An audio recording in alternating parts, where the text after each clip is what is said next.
Black Star Network is here. Hold no punches. I'm real revolutionary right now. Support this man, Black Media. He makes sure that our stories are told.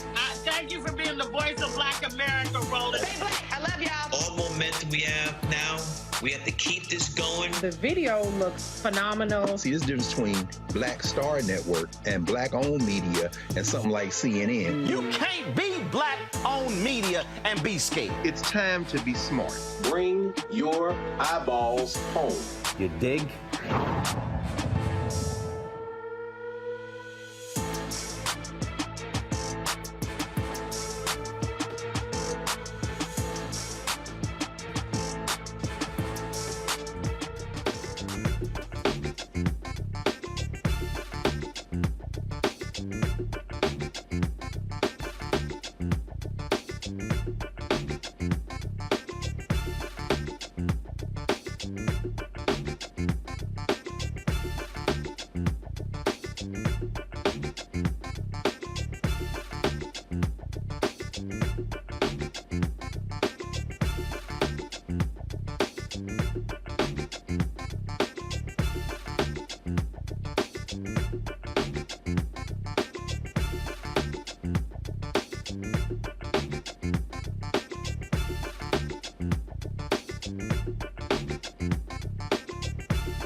Coming up on Roland Martin Unfiltered, streaming live on the Black Star Network. 3 Jackson, Mississippi police officers are on paid administrative leave after a black man dies in police custody. I'll be talking to civil rights attorney representing the family about what police say happened and how bystander video is helping to keep the officers accountable. A black New Jersey City Councilwoman was gunned down in front of her home. Folks will tell you exactly what took place, and the police believe that her death was politically motivated. Black on black crime is a hot button issue for conservatives. Well, where's their agenda? When trying to deflect police violence and misconduct, they often bring this up. So we talked with a black conservative, member of a black conservative group, questioning black media about why we aren't focused more on crime. Well, which is a lie. House Republicans are on a rampage, removing Democrats from critical positions on various committees. They're disbanding the civil rights subcommittees. Also, now they have removed Congresswoman Ilhan Omar from a committee, and they want folks to say the Pledge of Allegiance before another committee. Wait till we show you how Democrats fired back. An Illinois family agrees to a $12 million settlement for their son who was injured during a raid. The family's attorney will explain why they want the investigation reopened. And of course, we'll be in Bethune-Cookman in Daytona Beach tomorrow. We'll tell you more about that. It's time to bring the funk on Roland Martin Unfiltered on the Black Star Network. Let's go. He's got it. Whatever the biz, he's on it. Whatever it is, he's got the scoop, the fact, the find. And when it breaks, he's right on time and it's rolling. Best believe he's knowing. Putting it down from sports to news to politics. With entertainment just for kicks, he's rolling. It's on go, roll, y'all. It's Roland Martin, yeah. Rolling with Roland now. He's funk, he's fresh, he's real, the best, you know he's Roland Martin.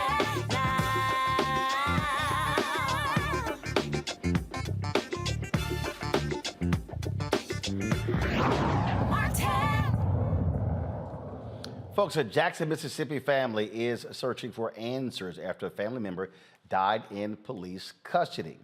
Officers were called to an extended stay motel for a non-emergency call on December 31st. They encountered Keith Muriel, who they claim was experiencing a medical emergency when they arrived. Well, while at the location, an altercation took place between Muriel and the officers. Bystander video shows officers beating Muriel as he yells out for help. He was critically injured and died after the physical assault.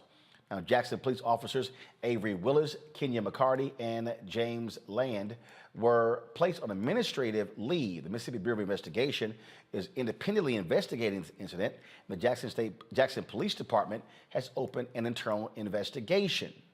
Jackson Police Chief James Davis said the whole body camera video of the incident will be released once the research has been completed.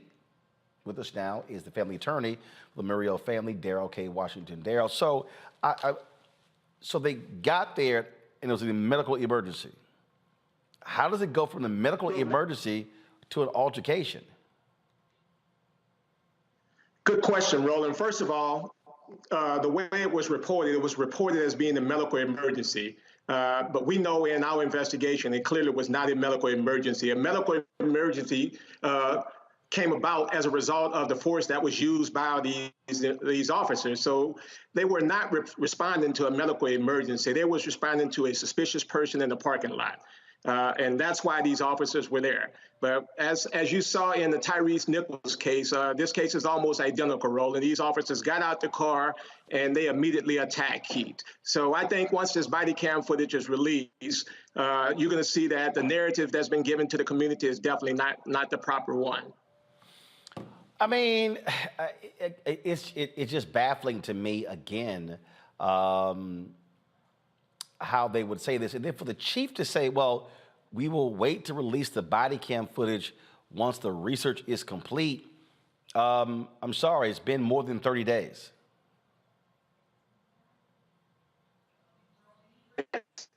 Excusable, Roland. We watch football games where there are questionable calls during a game where officials are able to look at the video footage and make a determination as to whether the call needs to be reversed. They're able to do that in less than 3 minutes. They have clear body cam footage, and now they're telling us that they need months in order to determine what happened. That is just totally unacceptable. So, again, Mississippi Bureau of Investigation, but they've been slow in other investigations. We had, of course, a parent on the other day of a shooting that took place in October. They haven't even updated them on that. And so have you heard from MBI about any of this? We heard briefly, and MBI always gives us the same story, just as all the other agencies throughout the country. They're not going to release the body cam footage until their investigation is completed. And this is something, Roland, that needs to stop. Because what they do is they hope that families are going to get discouraged, or they hope that communities are not going to look into it. So they hold this body cam footage as long as possible. But we know, looking at a number of cases, that when this body cam footage is released, it always reveals something wrong happening. And here's something that I do know for a fact. If the officers did something that they consider to be proper, there's not a delay in releasing that video. That video is released immediately. But whenever it's something where they're trying to cover up the wrongful acts of an officer, it's delayed. And that's just something that needs to be changed. Well, absolutely. I mean, it always happens that way, that if it is footage that is that makes the cops look good, it's out real fast. Really fast. All right. Well, we certainly will be seeing what happens next. Final question here. Did they reveal what the medical emergency was? They never revealed that at all, Roland. But here's what I will tell you, Roland. When the body cam footage is finally released and the autopsy report is made public, you're going to see that Keith has over 30 taser marks to his body. This guy was assaulted extremely bad. And there's just no reason why these officers should just be on administrative leave. These officers should have been terminated by now, and they should have even been criminally prosecuted. You can also see, Roland, that one of the officers who was involved in the incident was arrested back in 2021 on marijuana possession. So this is an officer who should have not even been on the street in the first place. So I think you're going to see that a lot of things are going to be revealed. There's going to be a lot of wrongdoings that's going to be exposed with this case. All right, Darryl, we certainly appreciate you joining us. Keep us updated on what happens next. Thank you, Roland. All right, folks, got to go to a break. We come back. We'll talk to my panel about this. We'll also talk about the drama on Capitol Hill. Republicans are stripping Democrats from committees and demanding they vote on resolutions like banning socialism. It's all kind of craziness going on. We'll tell you all about it. And black conservatives say, why is the black media focused on black crime? We do. So we'll debate that. You're watching Roland Martin Unfiltered on the Black Star Network. Be sure to download the Black Star Network app, Apple phone, Android phone, Apple TV, Android TV, Roku, Amazon Fire TV, Xbox One, Samsung Smart TV. Also, join our Bring the Funk fan club. Send a check and money order to P.O. Box 57196, Washington, D.C., 20037-0196. Cash App, $RM Unfiltered. PayPal is R Martin Unfiltered. Venmo is RM Unfiltered. Zelle is Roland at RolandSMartin.com. Roland at RolandMartinUnfiltered.com. And And be sure to get a copy of my book, White Fear, How the Browning of America is Making White Folks Lose Their Minds. Available at bookstores. You can download it on Audible. We'll be right back. When you talk about blackness and what happens in black culture, we're about covering these things that matter to us, speaking to our issues and concerns. This is a genuine people-powered movement. There's a lot of stuff that we're not getting. You get it, and you spread the word. We wish to plead our own cause. Too long have others spoken for us. We cannot tell our own story if we can't pay for it. This is about covering us. Invest in black-owned media. Your dollars matter. We don't have to keep asking them to cover our stuff. So please support us in what we do, folks. We want to hit 2,000 people, $50 this month, raise $100,000. We're behind 100,000, so we want to hit that. Y'all money makes this possible. Checks and money orders go to P.O. Box 57196, Washington, D.C. 20037-0196. The Cash App is $RM Unfiltered. PayPal is R Martin Unfiltered. Venmo is RM Unfiltered. Zelle is Roland at RolandSMartin.com. On a next, A Balanced Life with me, Dr. Jackie, a relationship that we have to have. We're often afraid of it and don't like to talk about it. That's right, we're talking about our relationship with money. And here's the thing, our relationship with money oftentimes determines whether we have it or not. The truth is you cannot change what you will not acknowledge. Balancing your relationship with your pocketbook. That's next on A Balanced Life with me, Dr. Jackie, here at Black Star Network. Coco. And I'm Lily, and we're SWV. What's up, y'all? It's Ryan Destiny, and you're watching Roland Martin Unfiltered.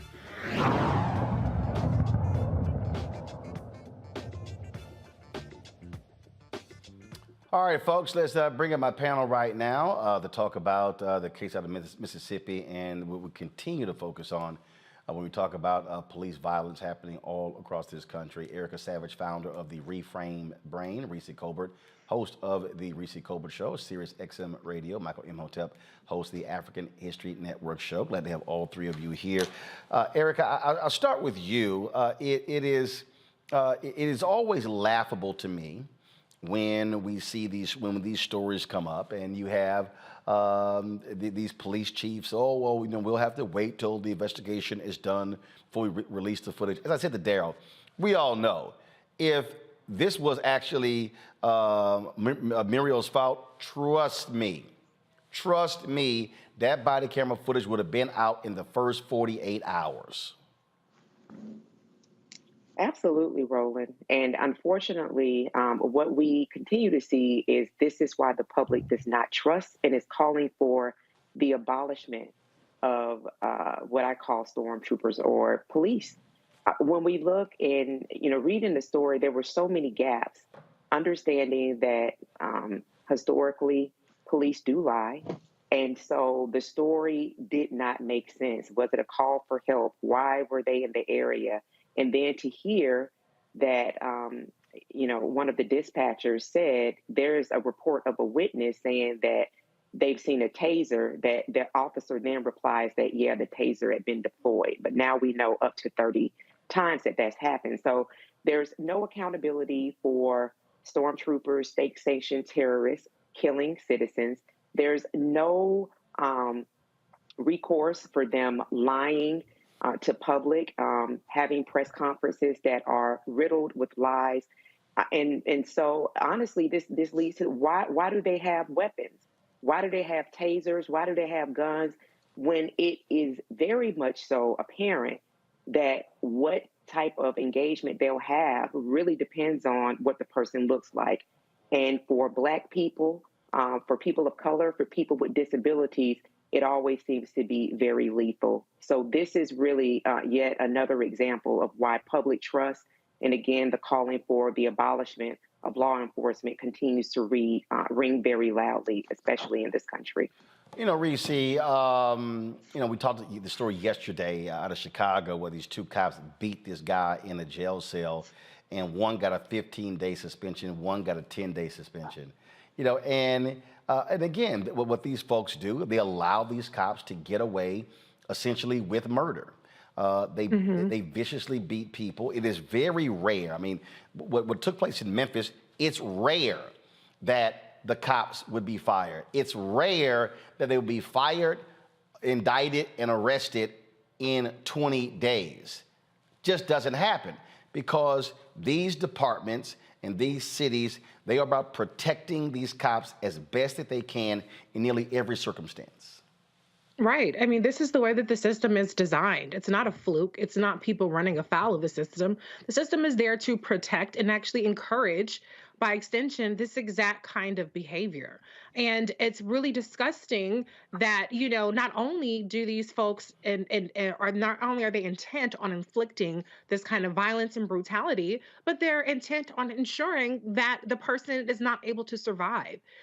We saw this with Tyree Nichols and the ambulance services or the medical services not being rendered properly. That's why some of them are on the chopping block as well. We saw that in this case where the dispatcher at least has enough sense to say that protocol was not being followed. But you know, it's just compounding the type of brutality. And I believe that when somebody is tased to death or beaten to death, that is undisputably cruel and unusual punishment.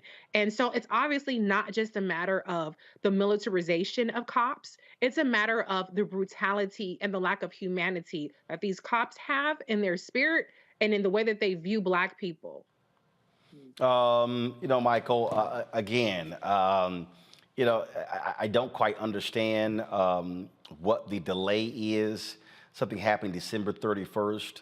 Right. And again, as in the case we discussed the other night, it's been 4 months since the incident happened, and Mississippi Bureau of Investigation, they have not said anything. And so this could be another 3, 4, 5, 6 months before something is announced. And it's sort of like, hey, let's just sort of draw this thing out to get as far away as possible from the initial incident, and then hopefully it'll die down. Yeah, that's what it appears here, Roland. I was reading some articles on this. I watched a video segment from a local news source there, and it appears that, you know, as my co-panelist said, you know, if there had been a exculpatory evidence in the video, there was evidence that would absolve the police of any wrongdoing, that video would have been released a long time ago. The fact that they're taking this long, so how many body cams do they have? How much video footage do they have to go through? So yeah, it really appears that at least from the police department, I'm not saying it's the mayor doing this, Mayor Chokwe Antar Lumumba. I'm not saying it's the mayor doing this, but it appears that at least as far as the police department goes, they don't want people to see the video, and it reminds me of in Chicago, Laquan McDonald. Okay, where they waited to release the video until after Mayor Rahm Emanuel was reelected. Then they released the video. Okay, and they knew that the video was incriminating to the police. But then also, when you look at the statements from other police officers, they were saying, "Oh, I was filling out a report. Oh, I didn't see this take place," etc. So. You know, this is why we have to be vigilant with this. And at the same time, this is why a lot of people should just not be police officers. That job is not for everybody. Well, and again, as we're talking about what do we do about it, what you have is you've got these folks. So talk about accountability. Let's take Senator Tim Scott. He's been whining and complaining that Democrats, Erica, you know, aren't you know, moving fast enough on police bills. In fact, pull up his tweets. I want to show y'all what he tweeted today. And so this is what Senator Tim Scott, y'all, just tweeted today. Okay,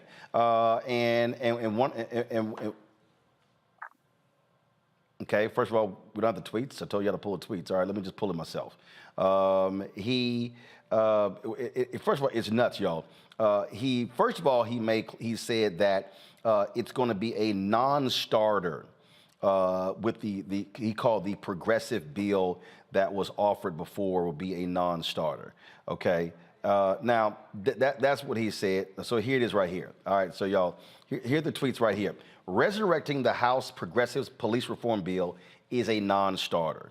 He then went on to say, I've been working towards common ground solutions that actually have a shot at passing, solutions to increase funding and training to make sure only the best wear the badge, solutions that would have made a difference in places like Memphis and Kenosha. Here's the truth. We can get something meaningful done. We can pass a bill that the majority of Congress, the majority of Americans would agree on. Okay, that's Senator Tim Scott. So let's be real clear here, Reese. He's lying. Right. The reason the George Floyd Justice Act bill died, he could not get any Republican votes. Right. Him and Senator Lindsey Graham, they promised the families, oh, we can get 10, 15 votes. They couldn't. And then what Tim Scott did was he then tried to use this letter from this sheriff in South Carolina, who many call one of the most evil and violent sheriffs in the entire state, potentially the country. And so what he then does is he then sends out this letter opposing the bill. And so Tim Scott goes, oh, so my sheriff, he opposes the bill, so therefore I'm not going to move forward, even though the Fraternal Order of Police and other law enforcement group, they were actually behind it. In fact, This was a statement, Reese, that was sent out at the time by the IACP and FOP. The International Association of Chiefs of Police and the FOP said they are disappointed that Senate negotiators could not reach agreement on police reform legislation, and we thank all those members of Congress who partnered with us in our effort. Despite some media reports, at no point did any legislative draft propose defunding the police. That was a lie that Senator Tim Scott advanced on Face the Nation. It was a bald-faced lie. And here are two police groups saying didn't exist.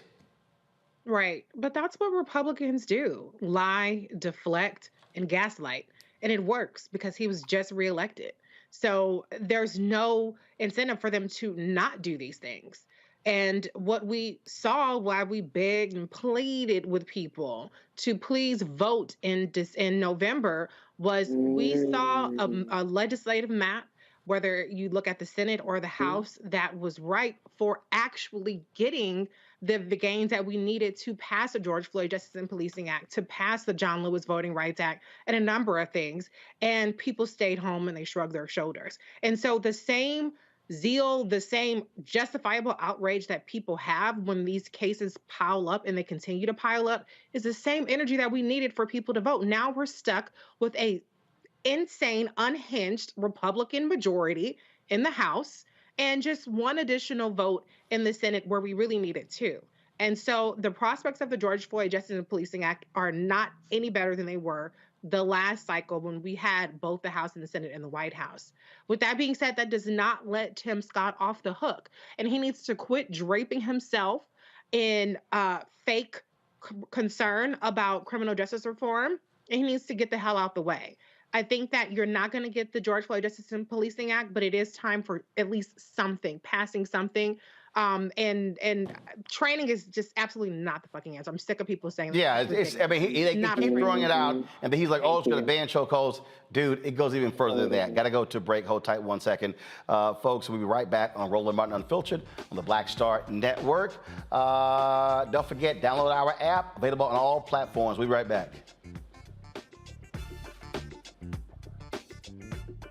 Next on the Black Table with me, Greg Carr. An hour of living history with Dr. Richard Mariba Kelsey, thinker, builder, author, and one of the most important and impactful elders in the African American community. He reflects on his full and rich life and shares his incomparable wisdom about our past, present, and future. African genius is saying that my uncle was a genius, my brother was a genius, my neighbor was a genius. I think we ought to drill that in ourselves and move ahead rather than believing that I got it. That's next on the Black Table, here on the Black Star Network. Hatred on the streets, a horrific scene, a white nationalist rally that descended into deadly violence. You will not white people are losing their damn minds. As an angry pro-Trump mob storms the U.S. Capitol, we've seen shootings. We're about to see the rise of what I call white minority resistance.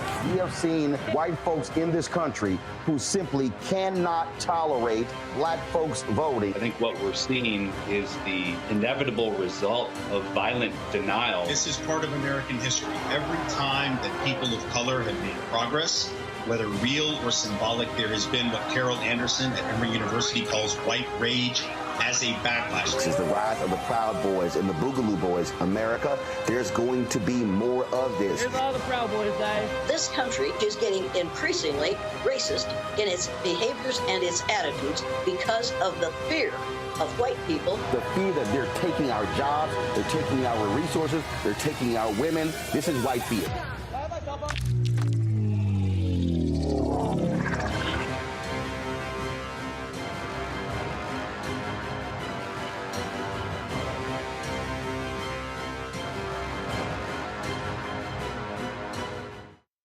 I'm Chrisette Michelle. Hi, I'm Chaley Rose, and you're watching Roland Martin Unfiltered.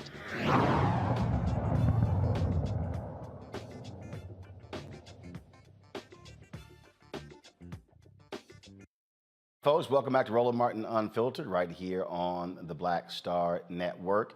Just a reminder, folks, we've been nominated for the NAACP Image Awards, so be sure to fill your ballot out. Go to vote.naacpimageawards.net. And then what you can actually do is go to the Outstanding News Information category and then pick Roland Martin Unfiltered, Black Votes Matter, Election Night 2022, and vote for us. Don't forget, you can only use one email to vote. If you got multiple emails, you can vote multiple times. You have until February 10th, 9 p.m., February 10th at 9 p.m. To actually vote for the Image Awards. Of course, it would be, of course, February 25th. It's going to be broadcast. The pre-show is actually on February 24th, where it's going to be handed out. And so we look forward to doing that. And so don't forget, again, folks, vote.naacpimageawards.net. All right, so we were just talking about this whole issue of police brutality, police violence committed against multiple Americans, but especially African Americans. Yet, our next guest, Philip Clay with the Project 21, claims that black media doesn't talk about a major issue like black-on-black crime. So, really, I thought that'd be real interesting. So he joins us right now. So, Philip, glad to have you here. So, how do you ascertain we don't discuss the issue of black-on-black crime? Well, good evening, Roland, and thanks for having me on, and congratulations on your nomination for the NAACP award. So for me personally, I'd like to take the conservative out of this and really just talk to you as a young black male. From where I sit in Indiana, which has a very high crime rate when it comes to black Americans, I don't see the same outrage and instances of black on blacks, young black teens killing black teens, as I do when I see 5 black officers beating and killing Tyree Nichols in tragedy. Or in instances like you were just talking about earlier in Mississippi, or in the George Floyd instances. To me, the article that I wrote and the reason I'm on your show is because I feel that until we as a community can start to rally together and say no more, we can't progress. My article intends to say that we need to, as a community, come together and stop blaming police, just blaming police, and we need to stand together, and we need to progress, and we need to make things happen. What is the, so you say you're there in Indiana. What is the white-on-white crime rate in Indiana? You know, rolling off the top of my head, I don't know that figure for you. So I'm trying to understand, if you're only mentioning black-on-black crime, how do you not mention white-on-white crime? Because if we're talking about crime in this country, we've seen an explosion in the last several years of crime in rural America that doesn't involve black people. Right. Although 89% of black people are killing other black people. There was an article, unfortunately I can't share my screen like you can. Right, but the reality is, if you look at actually crime in America, it typically happens where people live. So typically, if you're black, crime is being committed by someone black, and if you're white, crime is being committed by somebody white. So why is it that no one ever mentions white-on-white crime? Why is it the pathology always black-on-black crime? Well, I think white-on-white crime is mentioned. I think it is. No, it's not. It's that phrase is never even used. It's literally never even used. So then what's it called, Roland? Oh, it's called, first of all, they just say crime. But what you have is you have folks who say black on black crime. So again, what I'm saying is, why a population that's disproportionately affected. It is a big thing, and I'm not saying it's not a big thing, but the reality is we do focus on what is the underlying issue of crime. So what is that? What's the underlying issue of crime? Please tell me. Please tell me. You don't know? No, I'd love to hear your thoughts. No, first of all, if you're going to write about how we should be focusing on crime, then you might want to be talking about what is the underlying issue of crime. John Hope Bryant talks all the time that you've never seen a riot in a community where the credit score is 700 or higher. I was just in Wichita, Kansas, the MLK event, and the former police chief of Philadelphia, the police chief of Wichita, who came from Philadelphia, we were discussing this, and the reality is you can track crime rates in neighborhoods based upon economic status. And so if you want to address, so when you say we don't address the issue of crime, we do, because on this show, we consistently are talking about economics, we're talking about education, we're talking about access to capital, we're talking about housing, we're talking about all of those issues. Those are the fundamental underpinnings of crime in America. Right. So I'm not sure if you read the article or not, but at the end of it, it does say that it's a community issue. We as a community have to fix this. But I don't think, like your last panelist was saying, by just vilifying police and saying that all the police are bad. And I'm sorry, who said that? I believe it was Reese. No, she didn't. Reese didn't say all the police were bad. We were very specific about what cops we're talking about. And so if we're talking about cops, because you talk about a disproportionate rate, the fact of the matter is we see it where cops do lie. In your neighboring Chicago, there was a judge who got so sick and tired of cops lying on the witness stand that he literally reported them to the Citizens Accountability, saying, I will not allow these cops to come back in here. You have district attorneys in Prince George's County and also in Chicago. They have lists of cops who they will not let testify because they are known to lie. So why can't we hold cops accountable for also committing crimes and lying and making things up in police reports? And we will talk about what happens in the neighborhoods. Why can't we hold them accountable? They got badges and guns. No one's saying that we can't hold them accountable. And I want to make that clear. And the article doesn't say that we can't hold them accountable. The article clearly says that good cops call out bad cops. And despite all I'm sorry, you said good cops call out bad cops? Good cops call out bad cops. That's a lie. That is literally a lie. We saw right there in Memphis where so were there any good cops who showed up? We played a video yesterday. We played a video yesterday in Chicago where these two cops were beating this guy in a jail cell. Two other folks just stood there and watched them. We've shown a video on this show from Los Angeles, from Mississippi, from South Carolina, from North Carolina, from Philadelphia, from Detroit, where cops stand back and watch these things unfold, and they will actually back up the lying cop in police reports. So please show me where there's this swell or this groundswell of good cops reporting bad cops. Roland, you and I agree on that subject, that those people are not good cops, the people that stand by idly and don't do anything. In doing research for the article, and fortunately enough, last year I had a chance to work with my local police department to understand what goes into being a police officer, because I wanted to know for myself what it takes to become a police officer. One of the things that was taught, one of the core things, was that not only is use of force a last resort, but you're also taught to de-escalate your partner when your partner becomes too emotionally involved or too attached to whatever's happening. How often have you seen that? How often, when you've seen a lot of these video footages? Now, I've seen de-escalation when the person's white. I've seen a whole lot of de-escalation. But typically, when I'm seeing body cam footage and it's somebody black, I'm seeing an escalation of tensions. And so please give me some examples where de-escalation is often happening. You're talking about the videos that have been seen. What about the thousands that haven't been released because there was a successful de-escalation or there was a successful stoppage of whatever was happening? Or the examples where the cops didn't turn the cameras on, and where in Chicago they were breaking the antennas off of the dash cam cameras as well. I mean, again, the point here is, again, we're still talking about a fundamental problem in this country. Last year, police in America, based upon the data, Samuel Singawe, we had him on the show, they killed more people in 2022 than any other point in history. We have seen a dramatic increase of police violence. We have seen insurance companies come out and say that they are going to stop insuring cities, or they're going to actually raise their rates because of the high number of police violence cases. And so I'm trying to understand, you want to talk about black on black crime as a conservative, here's what I want to know. Where are all of the fiscal conservatives complaining about the millions upon millions and billions being spent on police settlements? That's a good question, Roland. They're not there. I guess who I don't see? I don't see Grover Norquist.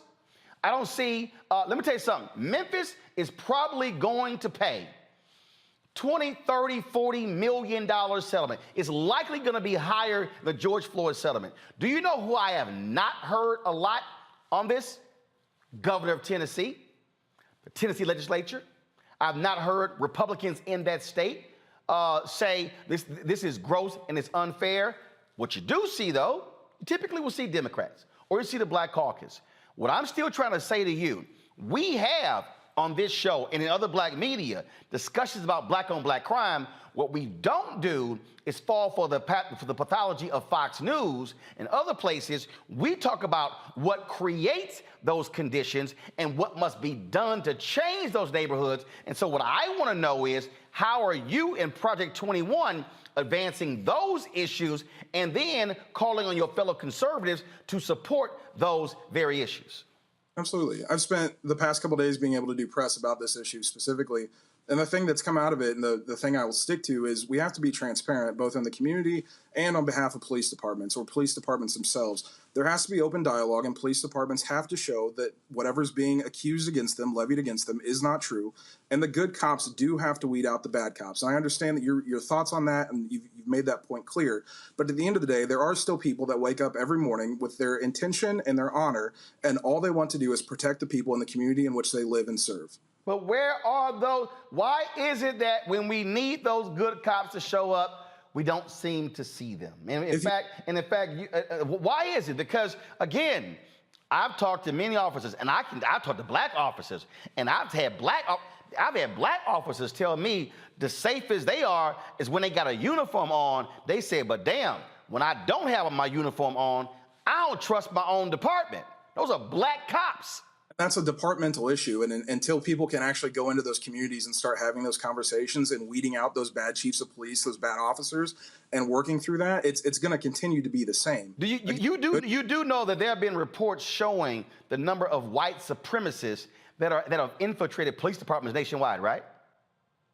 Yes. Okay. You've seen the reports, again, of message boards and various Facebook groups where you've had these racist cops making comments, things along those lines. In Chicago, there were cops who admitted, yeah, we call folks the N-word.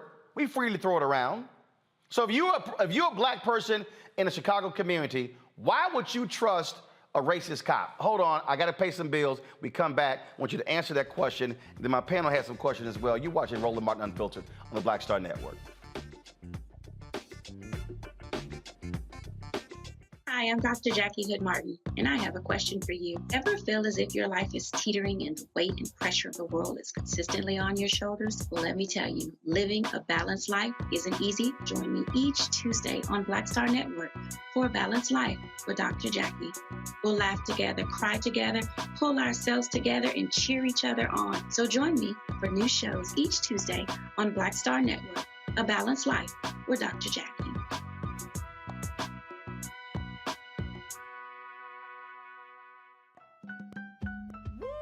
We're all impacted by the culture, whether we know it or not. From politics to music and entertainment, it's a huge part of our lives, and we're going to talk about it every day right here on The Culture with me, Faraji Muhammad, only on the Black Star Network.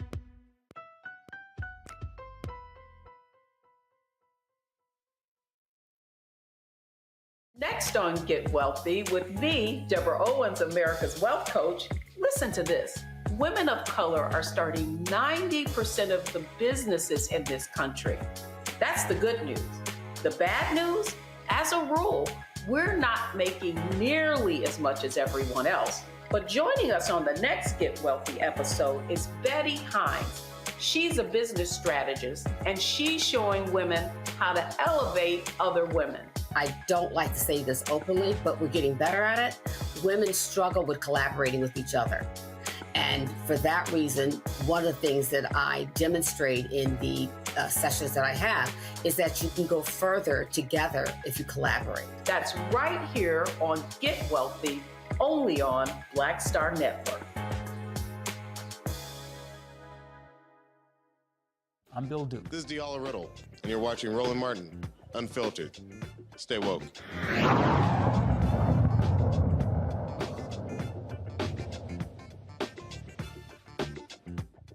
All right, welcome back. My guest is Philip Clay. Philip, I asked the question, if you're in a neighborhood and you have had bad encounters with cops and you know you're dealing with racist cops in those areas, how can you trust them? I don't think you can. But I guess the question, my question back to you is, what do you do in that situation? What would you, Roland Martin, do in that situation if you can't trust the cops in your neighborhood? I'm not dealing with them because here's the deal. I lived in Chicago 6 years. Okay, I have seen examples where the cops planted evidence, where they beat confessions out of people. Chicago had to pay upwards of $40 million in reparations to a number of black people who were beaten, who actually were electrocuted, their testicles, by Captain John Burge and those racists in the department.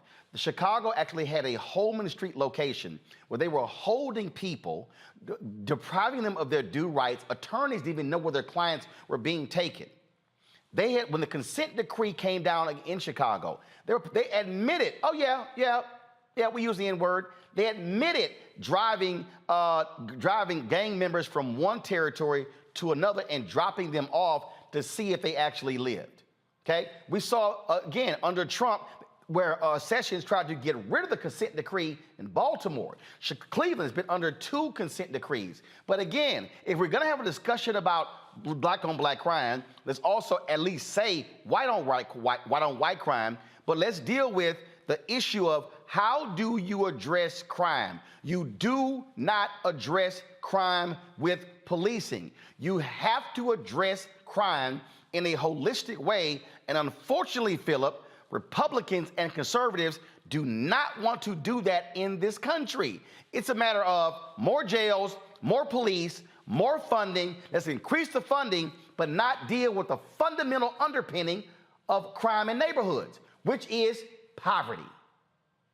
Again, I ask if you read my article, because at the end of it, again, I do say the only way that this works is if we as a community come together and try to fix this morally bankrupt system. But why is it at the end of your article and not the beginning of your article?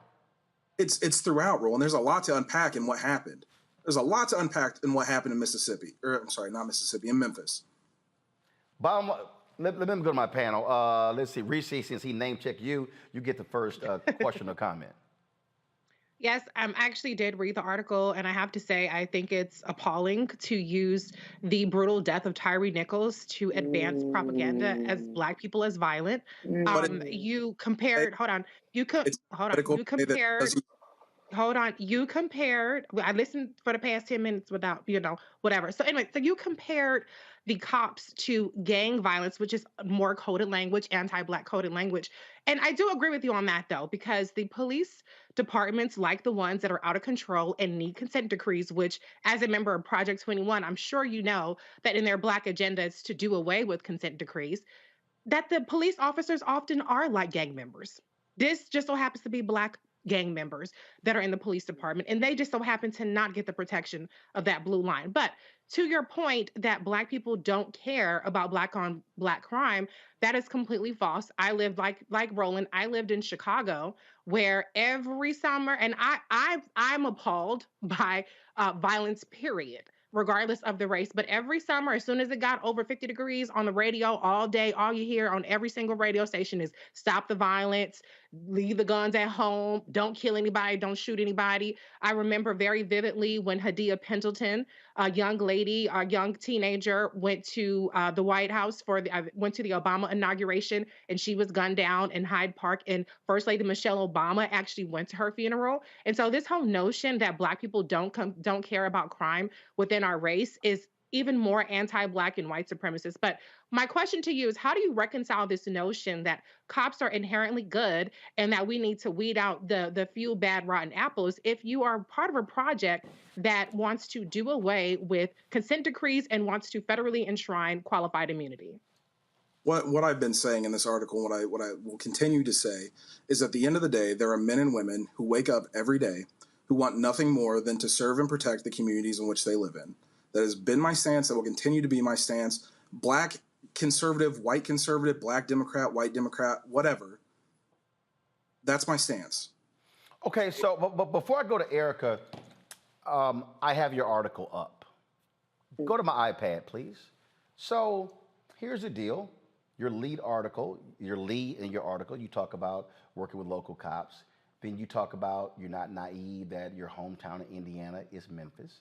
Then in your third paragraph, first of all, you talk about de-escalation. In your third paragraph, you say, I ask myself, though, where's the outrage for all Black-on-Black crime? Why are leaders in the community like Al Sharpton not vocal about the children who are killed in Black-on-Black crime on a daily basis in places like Chicago? Well, first of all, that's a lie. I do know for a fact he's talked about it, even moved there for us time. I do know people who have marches and rallies in Chicago. I've covered them. I don't know if Project 21 has. And then you go on, you say, as these leaders continue to vilify police and cause tensions to rise, how are they causing tensions to rise when it's the cops who's actually killing people? They set these communities and the police who are sworn to protect them back another step. Really? Then you go in and complain about CNN. Then you talk about mirror gang violence. Then you go talk about we still see men and women of all races, religions, and creeds going to work to protect the communities, blah, blah, blah, blah. Then you get this, you keep talking about at the end of your article. This is literally what you wrote in the article, because I swore that there was some other stuff down here. That's where that white space is, because I thought there was more to it. This is literally all you said. We have to raise up the officers who are doing their utmost to defend and protect and work to weed out those who would break their oath. We have to stop looking to put the blame on everyone else and start looking at giving real leaders a chance to rebuild our morally decayed community. So in the third paragraph, you mentioned Black-on-Black crime. In the last sentence, the last half of the last sentence, you say, we have to stop looking to put the blame on everyone else and start looking at giving real leaders a chance to rebuild our morally decayed community. You literally say nothing about why there's Black-on-Black crime. You literally don't even, I'm looking for it. I'm trying to see, do I see poverty? No. Do I see education? No. Do I see lack of economic advancement? No. Your entire piece is really about, oh my goodness, we've got some really great, wonderful cops. So how can you make it about Black-on-Black crime when you don't even address the issue of the underpinning of Black-on-Black crime in your entire piece?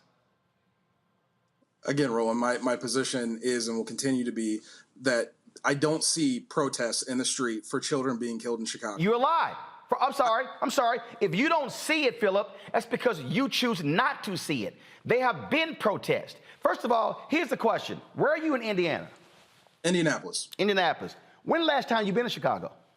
I typically don't go to Chicago. Gotcha. So you don't go to Chicago. So no, do you follow any Chicago media? No. What incentive do I have? No, wait. Do you know any activists in Chicago? Yes. Do you know any community leaders in Chicago? I know community leaders in Gary, Indiana. No. I didn't say Gary, Indiana. I said Chicago. Chicago is not Gary, Indiana. Deontay Johnson, Black Conservative Federation. You got Deontay. Oh, that idiot? Hold up. Wait. Are you sick? That's who you claiming? Dude, don't even try that one. Here's the problem with what you said. You just said, quote, I don't see any protests in Chicago of Black-on-Black. You don't know anybody in Chicago. You haven't even been there. See, this is the problem when you say, I haven't seen it. If you ain't been there and you don't know anybody and you likely don't follow them on social media, you wouldn't see it. But the reality is, it does exist. So, Philip, never ever come on television and say, well, I don't see it, if your eyes are closed because you never opened them.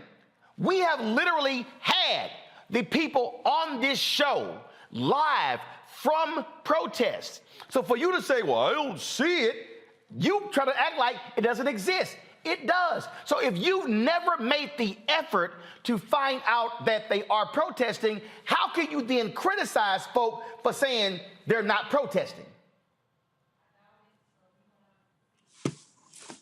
I don't know what you're trying to accomplish. Philip, let me help you out with something.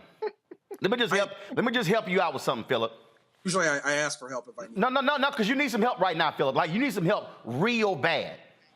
If I said, I have never, ever seen Philip in a red tie, and if somebody says, Roland, have you ever met Philip? No. Have you ever seen Philip on TV? No. Have you ever seen Philip at an event? No. Well, hell, if you ain't never seen Philip, of course you ain't never seen Philip in a red tie.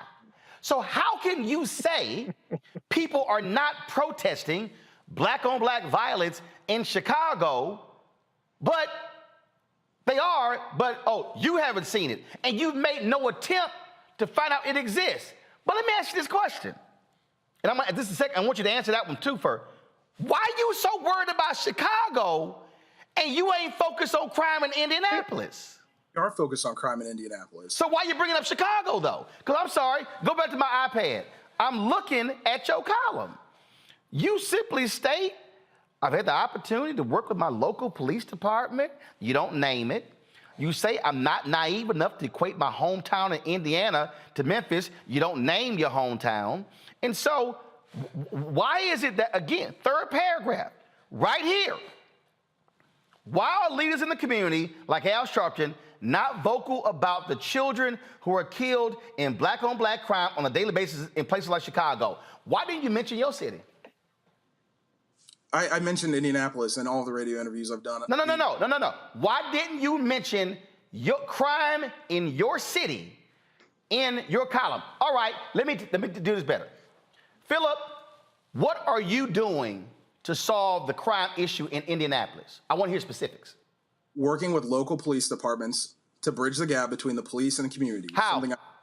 No. What are you doing in the community? I get the cop part. Has the community ever seen you? Yes. Hold on, I'm sorry. What communities? Indianapolis, Plainfield. No. What communities in Indianapolis? I literally just said that. Indianapolis, Marion County as a whole, Plainfield, Avon, Brownsburg, Danville, Johnson County. And what are you doing? What are you doing in those communities? Working to improve police like relations. What? No. But what are you doing? Like when you say working, have you had community-based town halls? Not the cops, the community. Yeah. When? When? 2020. No, when? Do you want exact dates, Roland? I don't have my iPad. No. I want to know when. Because, see, I know people in Indianapolis. I've spoken to them many times. I'm going to call them, and I'm going to find out. I'm going to say, hey, have y'all ever seen Philip? I'm going to call them. Have you ever seen Philip? Has Philip ever come around? Because, see, you keep saying you putting in the work. So, okay, how about this here? In the last year, how many community-based town halls have you actually held or attended community-based town halls in Indianapolis? Not cops, the community. How many? I've not been at any in the last year. Whoa, stop. Whoa, hold up. See, now, hold up. I'm up against a break. I'm going to hold you over for one more. Because, see, I'm trying to figure out, all this work you say you doing, I need to know what that work is. Because if you say you want to fix Chicago and you ain't had not now in a year in Indianapolis? Not one? Okay, hold on. We'll be right back on Roland Martin. See, Philip, you want to have the conversation on black-owned media. Oh, you having it. We'll be right back. No, we'll be right back, Philip. I'm going to give you some time, Philip. We'll be right back. No, because it's not even a conversation. I'm going to give you some time, Philip. At this point, it's not even a conversation. Most people think that these television shows that tell stories about who we are as black men, and then they paint these monolithic portraits of us. They think that they're being painted by white people. And I gotta tell you, there are a whole bunch of black folk that are the creators, the head writers, the directors of all of these shows, and that are still painting us as monoliths. The people don't really want to have this conversation. No, they don't.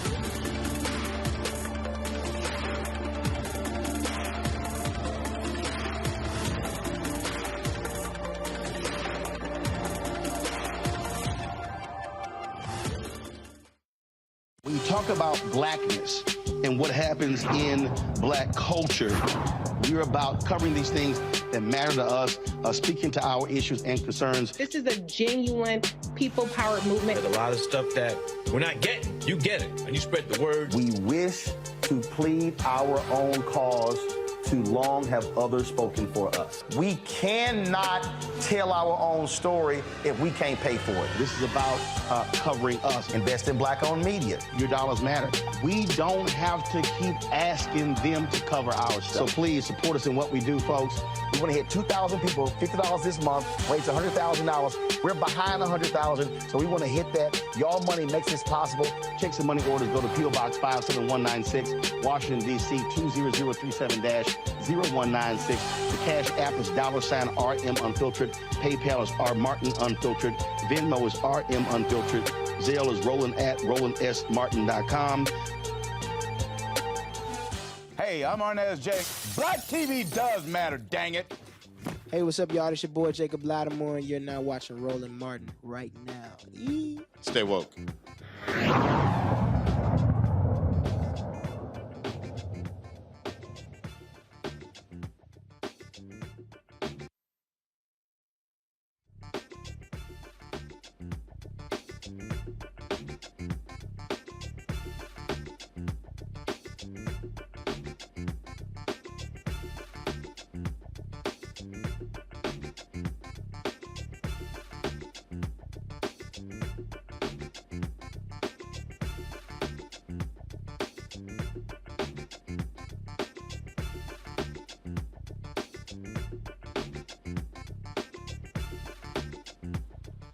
See, I told y'all.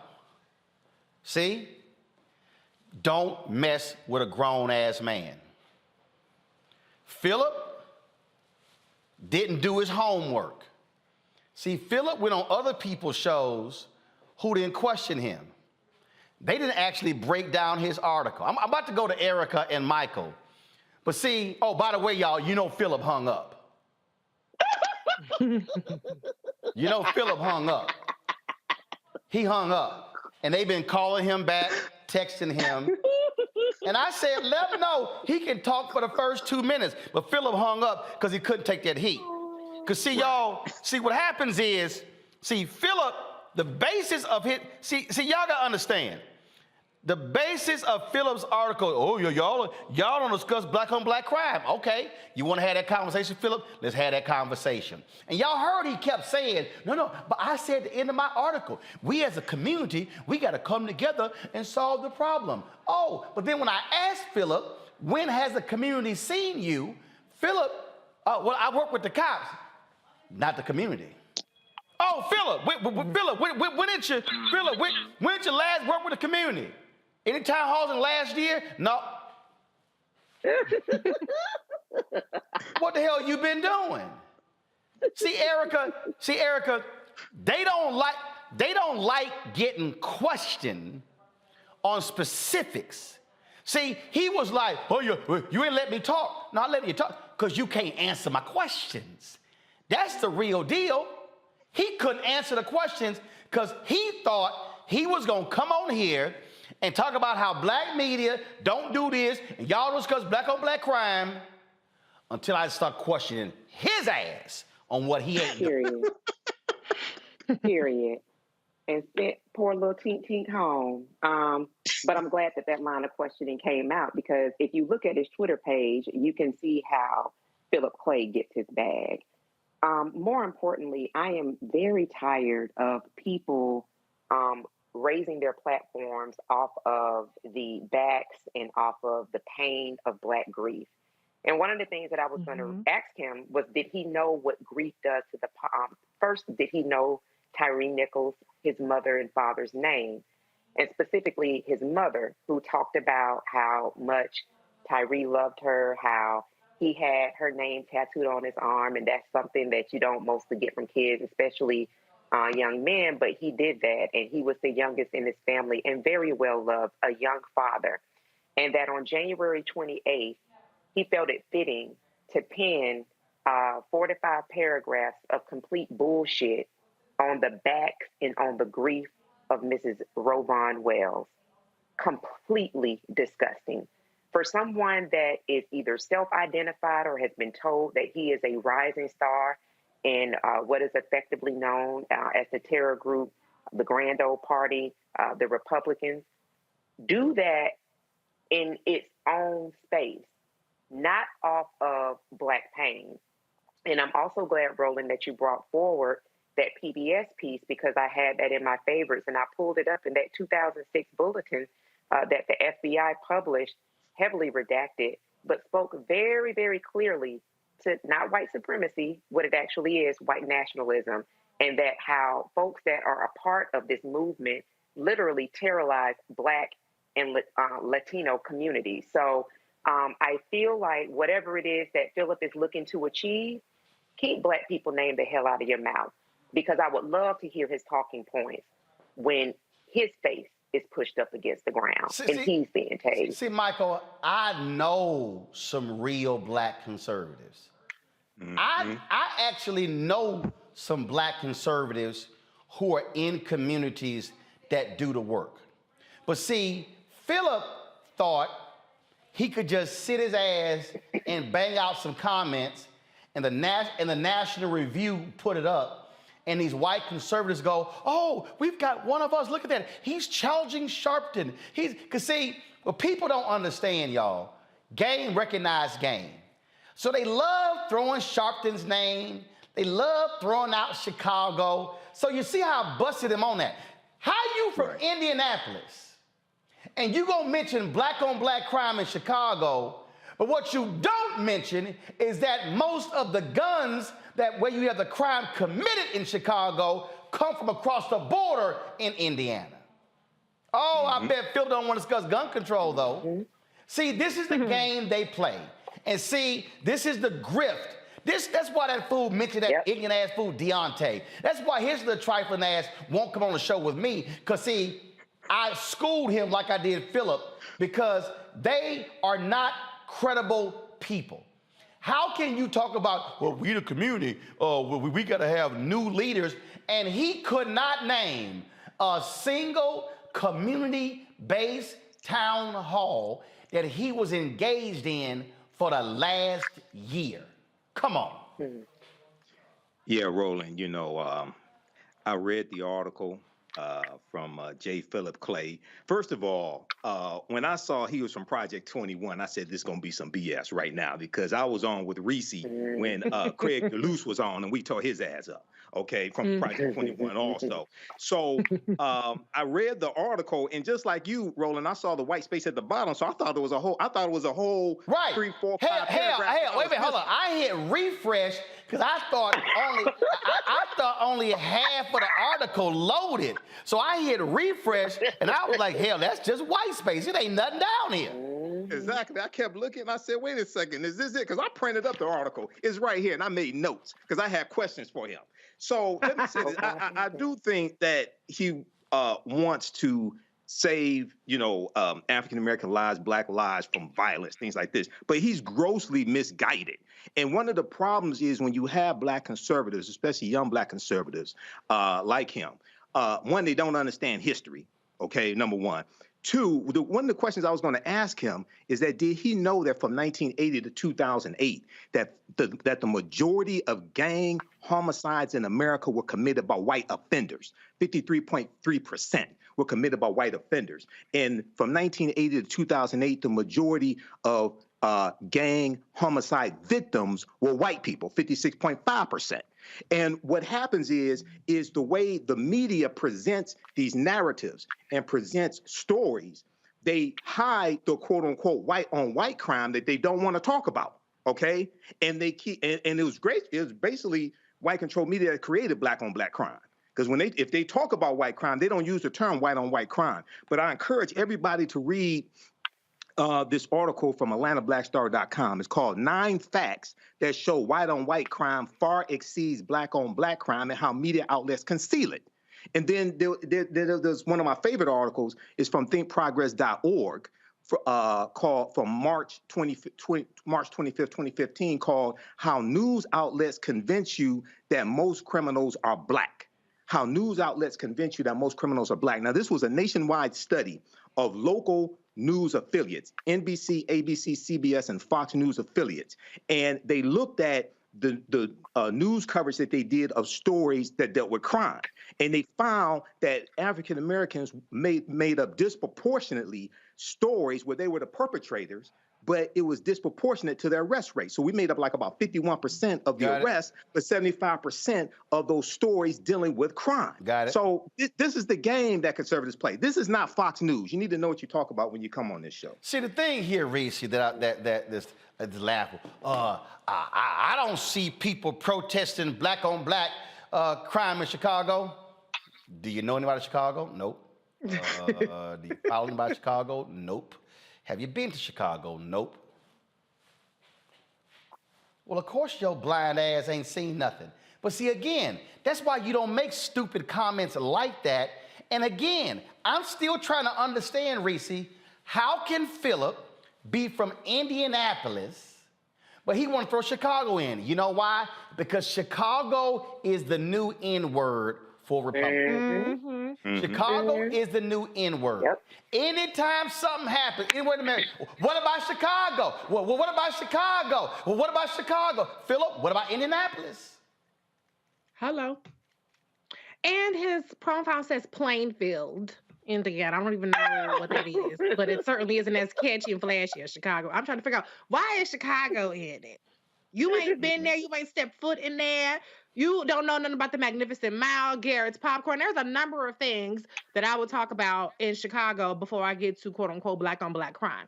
And like I said, obviously black people in Chicago don't want black motherfuckers shooting their ass either. They don't want the cops and they don't want their neighbors shooting them. I think that everybody black can agree that crime in general is bad, point blank in a period. But to your point, Roland, it's about the boogeyman.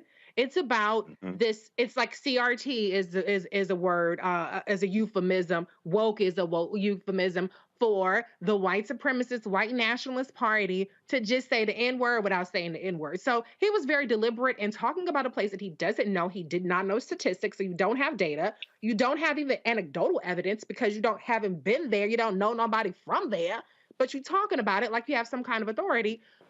Go to hell, bitch. How about that? So this is from an Indianapolis TV station just 2 days ago. Go to my iPad. Violent crime plagues some indie bars, yet the state does little to enforce its policies. If I scroll the article, I don't see Philip's name anywhere. Anywhere. Okay, hold up. Let's see here. Okay. Same station. Crime mapping, what parts of Indianapolis saw the most homicides in 2022? While Indianapolis saw a decrease in homicides in 2022, so did Chicago, police continue to push for fewer homicides and violent crimes. In 2022, 226 people lost their lives in a homicide in Indianapolis, down about 15%. This is a decrease of 45 homicides. And so as you see it here, a gunshot is listed as a cause of death for 86.7% of the homicides. Philip, are you speaking out against guns? Philip, I got something for you to do in Indianapolis. Nearly 66% of the homicides in Indianapolis remain unsolved as of early January. Of the 226 homicides, police made an arrest in 66. Roland, can I point out too? Ain't that, and hold up, of the homicide 2022, largest group, 25-34, black men aged 18 to 24 made up the largest group. So here's the question, Philip. You keep meeting with the cops. Why aren't you focused on your own city of Indianapolis?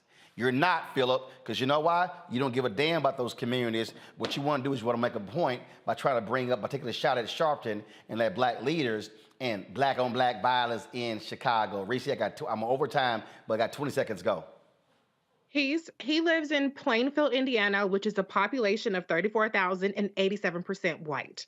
So you really pushing this anti-black. So he don't even live in Indianapolis. He ain't even from Indianapolis. He lives in a suburb of Indianapolis. Go to his Twitter page. Go to his Twitter page. I'm not going to say it, but go to his Twitter page. I did. Michael, that's how he Go to his Twitter page. What's his name again? We'll see how he get in the bag. Plainfield, Indiana.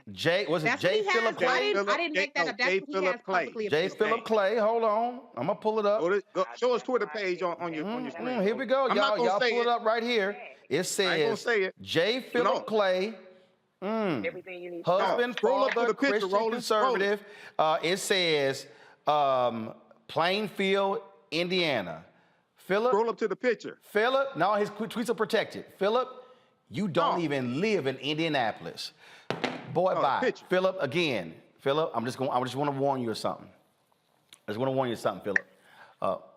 My daddy told me something when I was younger, Philip. He said, son, never mess with a grown-ass man.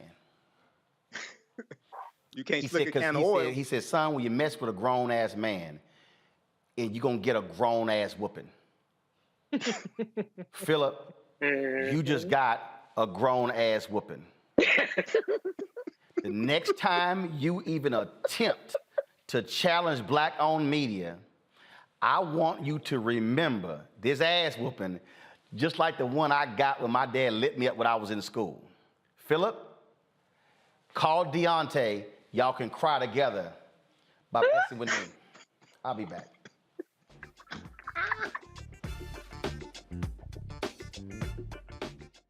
Nationalist rally that descended into deadly violence. White people are losing their damn minds. As an angry pro-Trump mob storms the U.S. Capitol, we've seen shooting. We're about to see the rise of what I call white minority resistance. We have seen white folks in this country who simply cannot tolerate black folks voting. I think what we're seeing is the inevitable result of violent denial. This is part of American history. Every time that people of color have made progress, whether real or symbolic, there has been what Carol Anderson at Emory University calls white rage as a backlash. This is the rise of the Proud Boys and the Boogaloo Boys. America, there's going to be more of this. Here's all the Proud Boys, guys. This country is getting increasingly racist in its behaviors and its attitudes because of the fear of white people. The fear that they're taking our jobs, they're taking our resources, they're taking our women. This is white fear.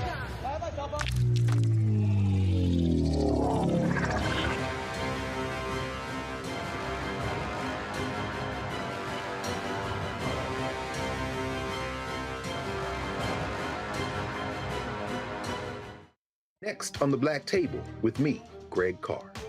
An hour of living history with Dr. Richard Mariba Kelsey, thinker, builder, author, and one of the most important and impactful elders in the African American community. He reflects on his full and rich life and shares his incomparable wisdom about our past, present, and future. African genius is saying that my uncle was a genius, my brother was a genius, my neighbor was a genius. I think we ought to drill that in ourselves and move ahead rather than believing that I got it. That's next on the Black Table, here on the Black Star Network.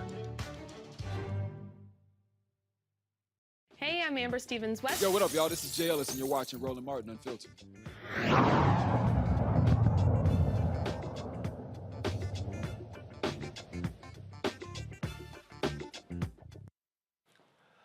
All right, y'all, the punk Republicans in the House are doing what they do. They're banning Democrats from various committees. Today, they voted to kick Congresswoman Ilhan Omar off of the House Foreign Relations Committee, saying that previous comments she's made is anti-Semitic. But they ain't said nothing about Jewish space laser fool Representative Marjorie Taylor Greene from Georgia. In fact, she's been rewarded in a huge way. In fact, Congresswoman Alexandria Ocasio-Cortez, she actually referenced that. She referenced that in her fiery floor speech. Watch this. Be nice for 1 minute. Thank you. Now, As a fellow New Yorker, I think one of the things that we should talk about here is also one of the disgusting legacies after 9/11 has been the targeting and racism against Muslim Americans throughout the United States of America. And this is an extension of that legacy. Consistency, there is nothing consistent with the Republican Party's continued attack except for the racism and incitement of violence against women of color in this body. I had a member of the Republican caucus threaten my life, and you all and the Republican caucus rewarded him with one of the most prestigious committee assignments in this Congress. Don't tell me this is about consistency. Don't tell me that this is about a condemnation of anti-Semitic remarks when you have a member of the Republican caucus who has talked about Jewish space lasers and an entire amount of tropes, and also elevated her to some of the highest committee assignments in this body. This is about targeting women of color in the United States of America. Don't tell me, because I didn't get a single apology when my life was threatened. Thank you. Congressman Omar also spoke in her defense. This is what this debate is about, Madam Speaker. There is this idea that you are a suspect if you are an immigrant, or if you are from certain parts of the world, or a certain skin tone, or a Muslim. It is no accident that members of the Republican Party accused the first Black president, Barack Obama, of being a secret Muslim. It is no accident that former President Donald Trump led a birther movement that falsely claimed he was born in Kenya. Because to them, falsely labeling the first and only President of the United States of America a Muslim and African immigrant somehow made him less American. Well, I am Muslim. I am an immigrant, and interestingly, from Africa. Is anyone surprised that I am being targeted? Is anyone surprised that I am somehow deemed unworthy to speak about American foreign policy? Or that they see me as a powerful voice that needs to be silenced? Frankly, it is expected, because when you push power, power pushes back. Representation matters. Continuing to expand our ideas of who is American and who can partake in the American experiment is a good thing. I am an American who was sent here,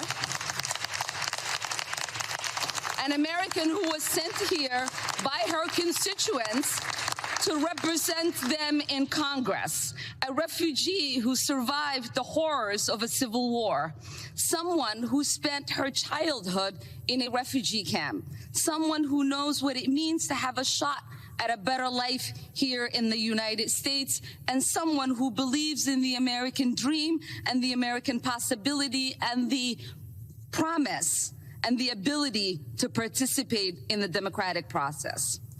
That is what this debate is about. There is an idea out there that I do not have objective decision making because of who I am, where I come from, and my perspective.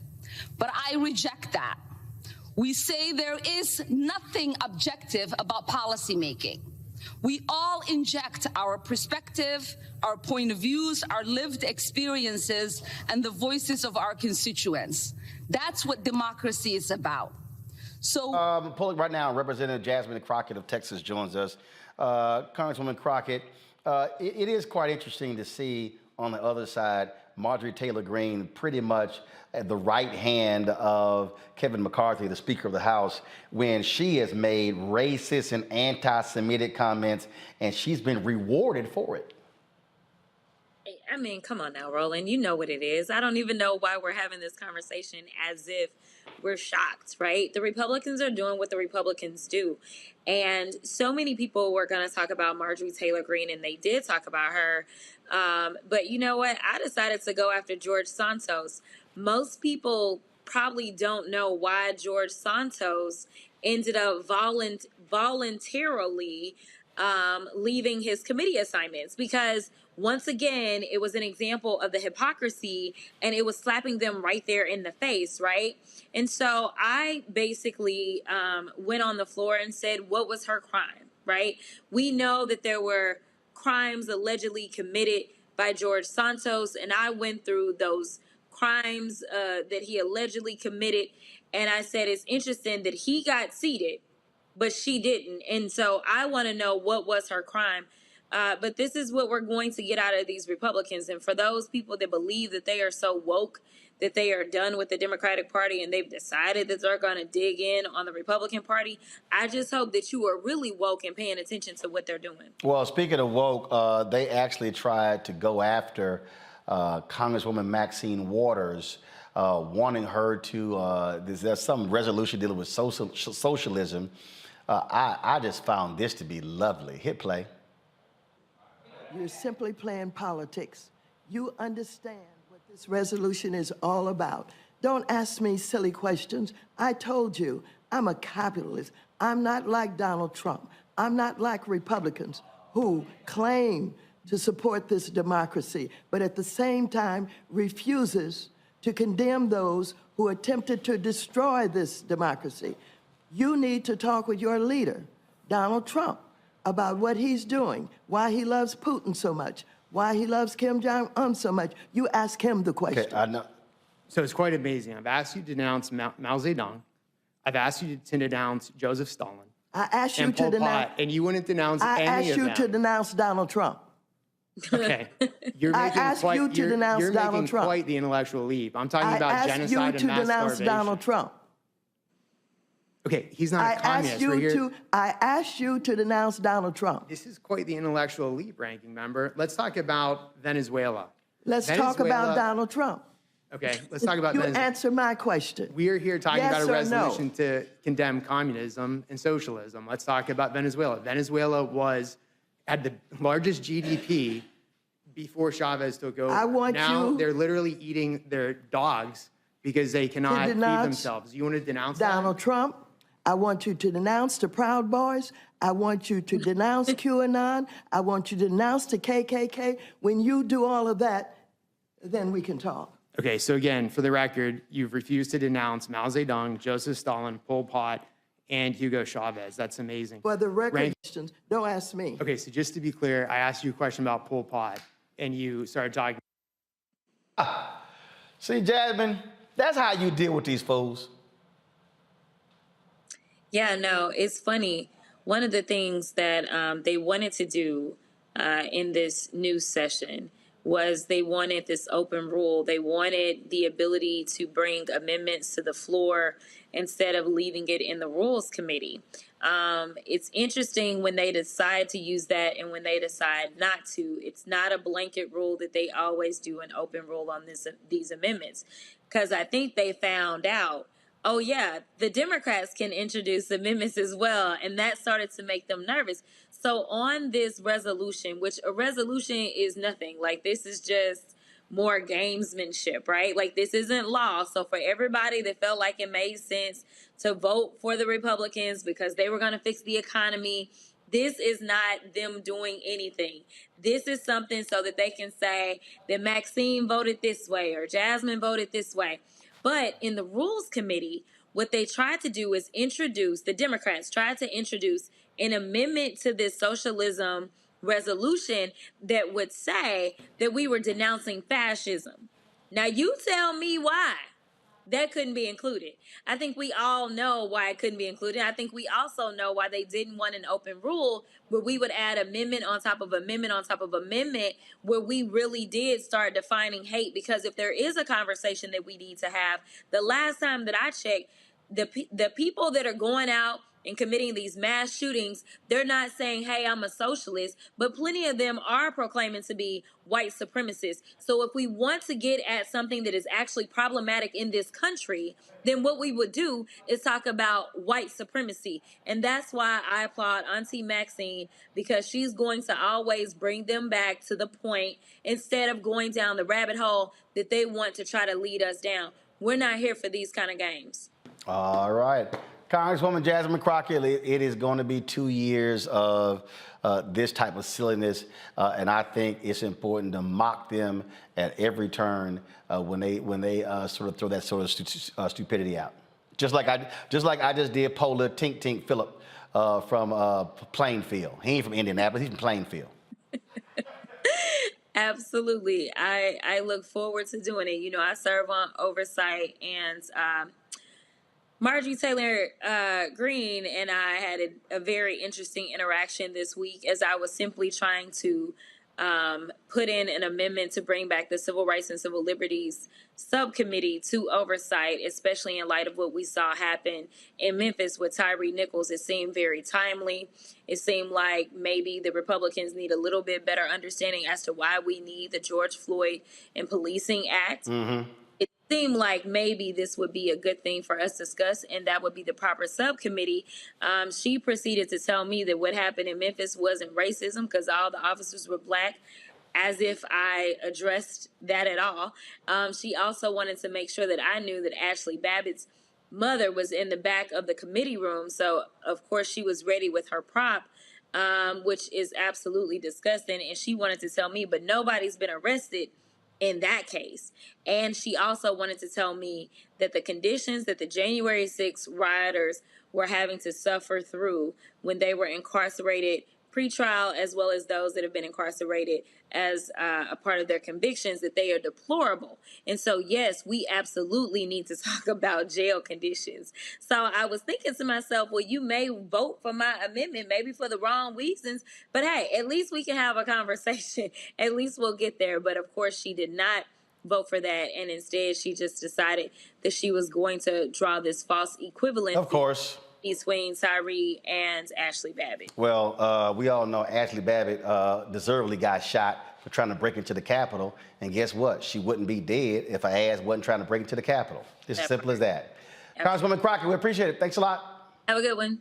All right, y'all, we come back. I got some other stupidity over the Pledge of Allegiance. Wait till we show y'all that one. You're watching Roland Martin Unfiltered on the Black Star Network.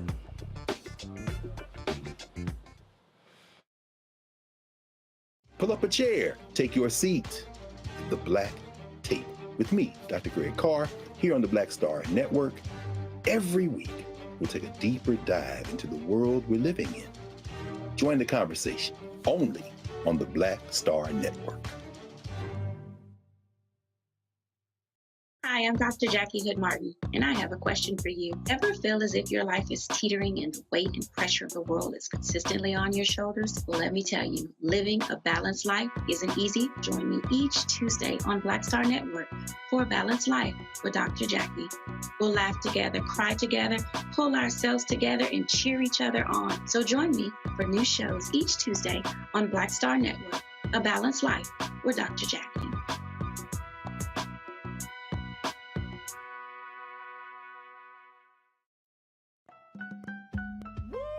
We're all impacted by the culture, whether we know it or not. From politics to music and entertainment, it's a huge part of our lives, and we're going to talk about it every day right here on The Culture with me, Faraji Muhammad, only on the Black Star Network.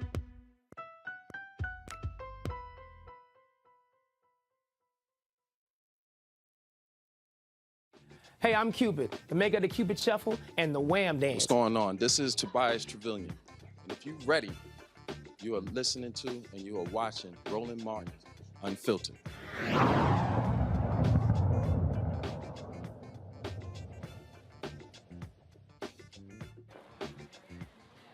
All right, y'all. We're going to show y'all some more stupidity by Republicans in the House, okay? And I'm talking about real stupid, okay? So this is, go to my iPad. This is David Cicilline, the congressman, where he is calling out these fools. So basically, here's what they did. They want that anybody coming before the Judiciary Committee to do the Pledge of Allegiance. But Congressman Nadler said we do the Pledge of Allegiance every day in the House. So, like, why are we going to do one here in committee? Cicilline just laid waste to these fools. Check this out. Thank you, Mr. Chairman.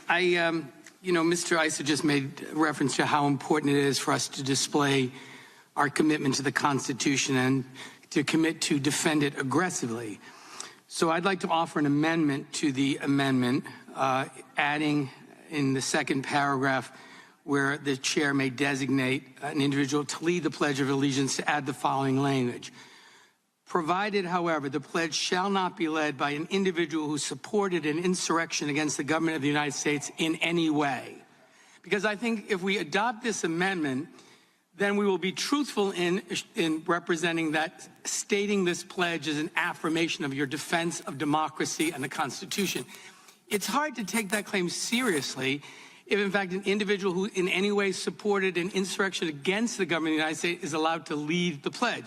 So I would ask Mr. Gaetz to accept this friendly amendment, and I look forward to supporting it. Would the gentleman yield for I first ask Mr. Gaetz if he'll support the amendment, to make sure that someone who led an insurrection against the United States doesn't make a mockery of the Pledge of Allegiance and stand before this committee with their hand over their heart claiming to support the Constitution. Mr. Cicilline, my concern would be if your definition of an insurrection is objecting to electors, then there would be many Democrats on the committee that wouldn't be eligible to lead the pledge, since so many That's objected. not my definition of an insurrection. The last Republican president to get sworn in absent Democrat objectors was George Herbert Walker Bush. Claiming my time, Mr. Gaetz, I will allow the chairman to determine whether or not someone has participated in insurrection in the United States. I think this language is important. Would the gentleman further yield? I'm asking Mr. Gaetz, will you now accept the amendment? Well, I'm concerned that you may be disqualifying too many of your own members, Mr. Cicilline. I'm not concerned about that at all. Then agree to the amendment.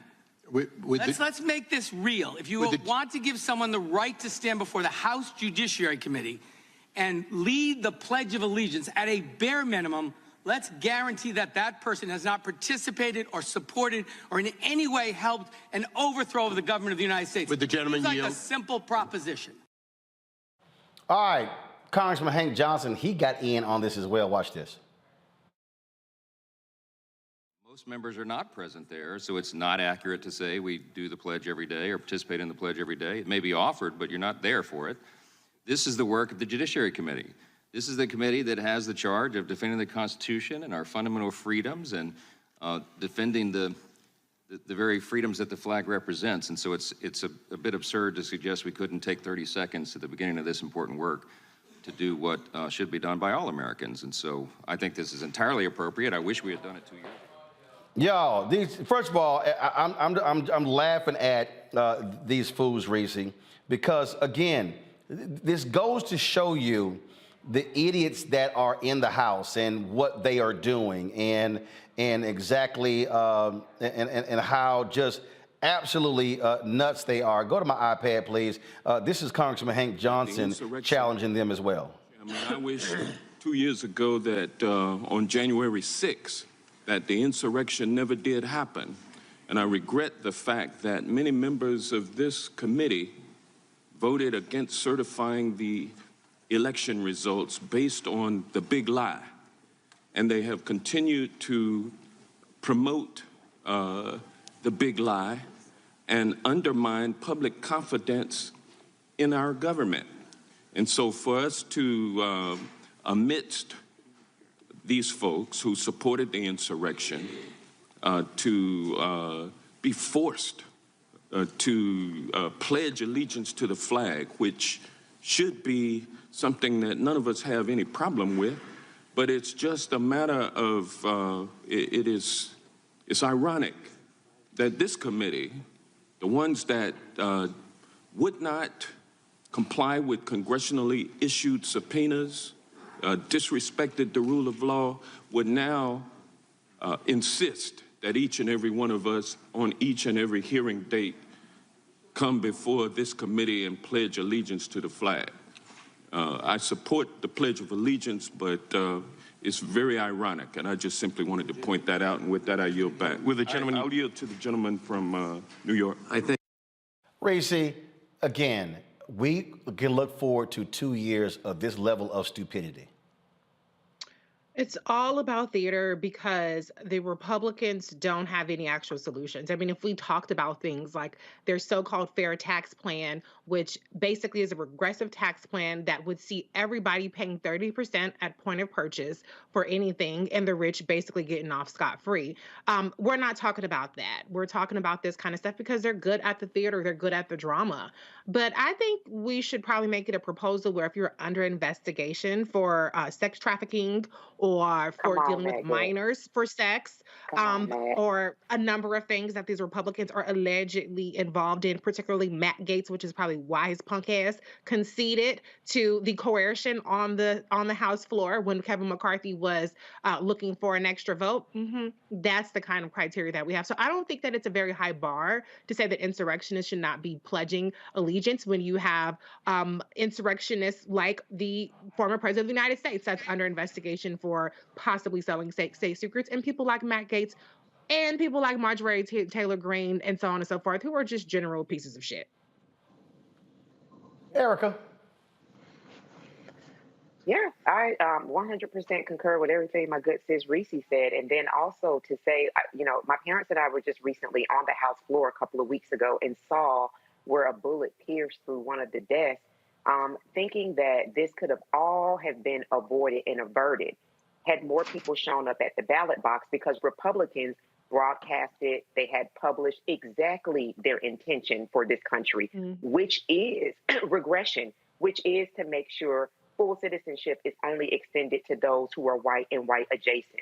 So, this is not laughing hour, though this is definitely tea for mainstream media. They will salivate and continue to have these insurrectionists, these folks who will pay $174,000 that we come out of our tax dollars to raise hell, who have the power of the purse and squandering the bag, that this is going to be meat for them, but it is abysmal for us. So this, I think, more than anything, for people to realize it is not a reality television show. This is the function of our government.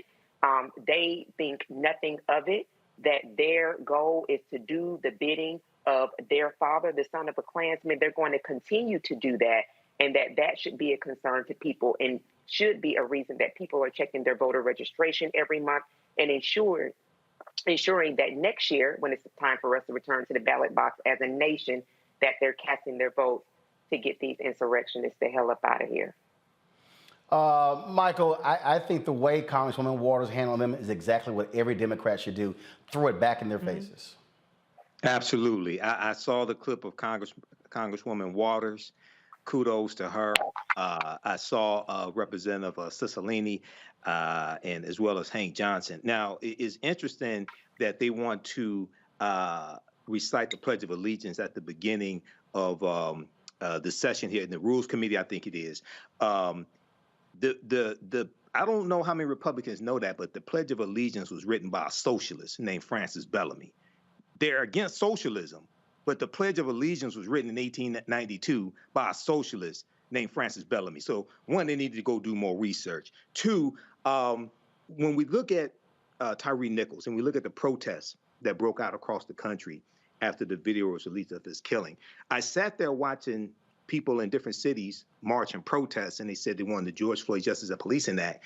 And I said, I sure hope all those people voted for Democrats for the House of Representatives in the 2022 midterm election, because Democrats were the only ones that voted for the George Floyd Justice and Policing Act, and they're the only ones that support the bill. No Republicans voted for the bill when it came up in the House of Representatives March 2021. 212 Republicans voted against it. So it seems like, Roland, that there's a real disconnect between people saying they want something, but then understanding actually how to get it.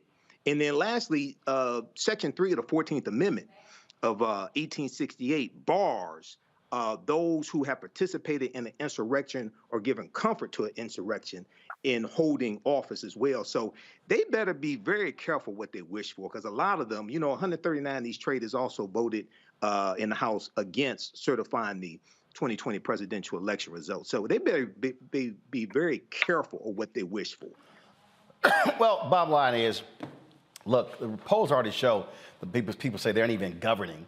They're just sitting here throwing up a whole bunch of nonsense. That's what you're dealing with. So that's what you get. Just like I've got these little, so nine these little black conservatives are running around talking now. Let me show this here. So I guess they friends of Philip. So they mad he got roasted. So this little child, first of all, if your name is Whitley, and you not on a different world, you may just want to be quiet. So she gonna put Roland Martin, take on Indy Spanglish, because I know he would own him. Girl, y'all just better leave me alone. Cause now this is LaChai Whitley. She calls herself, she's the director, go to my, she's the director of diversity for the I don't even know who the hell she is. Indianapolis, GOP, she's on Newsmax. She got everybody else mentioned in here. Girl, don't nobody know you. Don't nobody know you. Nobody. This other dude, don't nobody know him. Y'all are members of an organization that I affectionately call #NeverWillBes. That's what y'all are. Y'all a bunch of never will be's. So I've already demolished Deontay, okay? I already demolished Philip. I done beat so many people on Project 21 that, hell, I think y'all gonna change your name to Project 2. Because it ain't that many of y'all left to defeat. So please, leave grown people alone, because I don't want to hurt y'all feelings even more so. Hey, y'all, don't forget, support the Black Star Network. You're watching on YouTube, hit the like button. Same thing on Facebook. Download our app, Black Star Network app, Apple phone, Android phone, Apple TV, Android TV, Roku, Amazon Fire TV, Xbox One, Samsung Smart TV. Come on, y'all, show the graphic. Show the graphic. You too slow. Come on, show the graphic. Thank you very much. All right, we're also on Amazon News. So if you got the Amazon Fire Stick, you can watch us on Amazon News as well. So simply go to Amazon Fire Stick. Go to their Amazon News. We're right up the other news networks as well, and look forward to now sending some new decisions where you can see us as well. I'll be right back.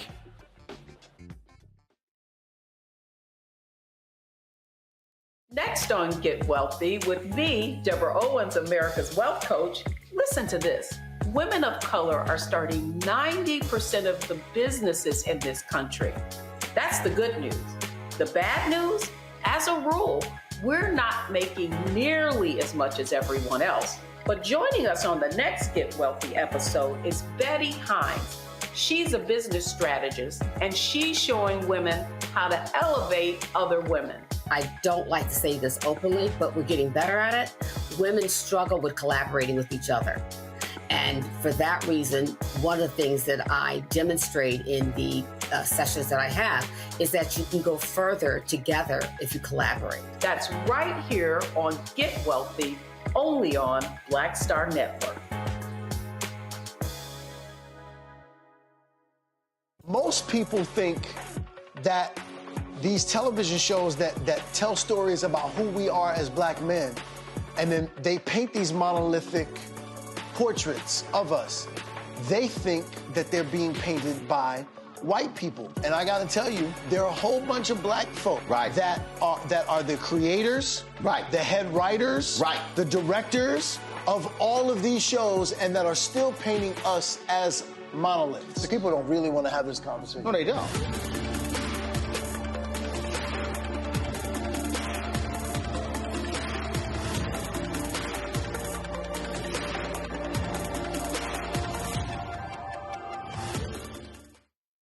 Yo, it's your man Deion Cole from Blackish, and you're watching Roland Martin Unfiltered. Stay woke.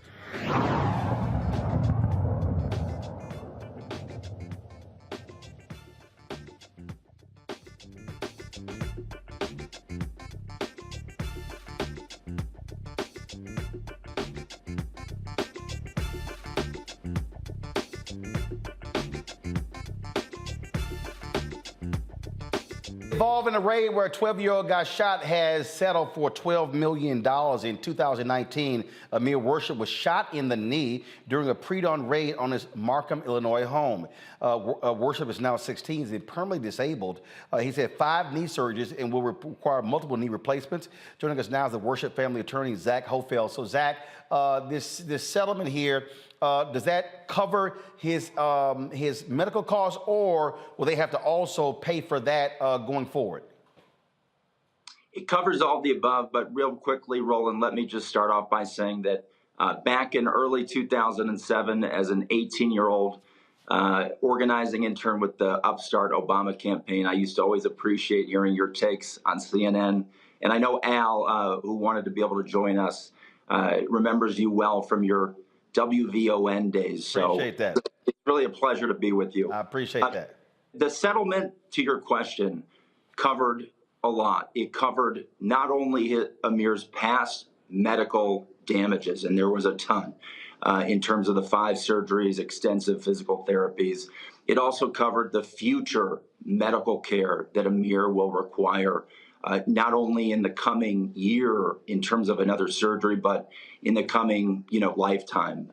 In addition to medical damages, there's aspects of psychological damages, economic damages in terms of earning impairments over time. We have Americans with Disability Act data that demonstrates that if you have a permanent disability, just as a data point matter, you are significantly less likely to be able to earn, certain wages over the course of your time. So that's, there wasn't an itemization because we weren't through before a jury, but the idea was to have all that included to the best we could. What was the raid for? The raid was for the execution of a search warrant for a gentleman in suspected possession of codeine. Okay, so in the course of it, he gets shot. Did they find the person they were looking for? They did. And, in fact, they found him pretty quickly. They found the individual. It's undisputed. All of the officers who were on scene, there's no dispute that they cleared and secured the entire house, including Amir's bedroom, prior to the incident. So no safety threats whatsoever. Just unbelievable. Again, we cover these stories all the time. It's just so unfortunate that he gets wounded. And first of all, he's alive. I think about the Ayanna Jones, who was shot in a raid in Detroit. She was killed as a result. And it was an erroneous raid. So we've seen this happen way too many times all across the country. Well, it's funny you mentioned that, Roland. So many of our cases are wrong raids. This happens to be one where it wasn't, but we have so many cases where one, for example, there's a SWAT team that is going in and realizes in some capacity that the individual that they are looking for not only doesn't live there, but hasn't lived in the area for 10 years. In fact, hasn't lived in free society for 10 years. Because he's locked up in prison and has been for some time. So it's really a part of a broader systemic issue that we've really got to do something about. Indeed. Well, that's one of the reasons why we're trying to get folks to address this. Zach, we appreciate it. Please give our best to your client and his family. Thanks so much for having us, Roland. Take care. Thank you very much. Folks, some stunning news out of New Jersey, where a black New Jersey Republican councilwoman was murdered outside of her home Wednesday evening. Sayreville Councilwoman Eunice Dwumfor was found shot multiple times in her vehicle before crashing. She was pronounced dead at the scene. She was a certified business analyst and served as a director of churches for the Nigerian-based Champions Roll Assembly. She ran for and won her first election in 2021, beating the incumbent Democrat. She started serving her first of 3 years. Now, city officials say she was the intended target. However, the office said no motive in the killing had been revealed. Anyone with information or surveillance footage is asked to call Detective Rebecca Morales of the Sayreville Police Department at 732-727-4444 or Detective Michelle Coppola of the Middlesex County Prosecutor's Office at 732-745-3477. Reese, this is a stunning story. Again, she's driving home and she's gunned down. The person gets away and they don't have any motive whatsoever. Right. It's insane. It's tragic. It's senseless. She was in her car outside of her home. A lot of us, when we get home, we don't necessarily rush out of our car and into the house. Sometimes we might check Facebook or, respond to a text message, and it should be safe to do that. So the fact that she's Republican is beside the point, unless this was a politically motivated targeting, which, we have no way of knowing. Is it politically motivated? Is it domestic violence? Is it just random violence where somebody intended to kill somebody and she was the unlucky victim? victim, but at either rate, 30 years old, a public servant, regardless of how you feel about her party affiliation, this is a huge loss. It is, and so again, like I say, she's working for a church-based group. She's Nigerian and gunned down. Pull a photo up, please. Come on, y'all. And so the governor also released a statement with regards to her murder. And again, they are still trying to find out exactly what happened in that case. All right, folks, time for our Black and Missing for the day.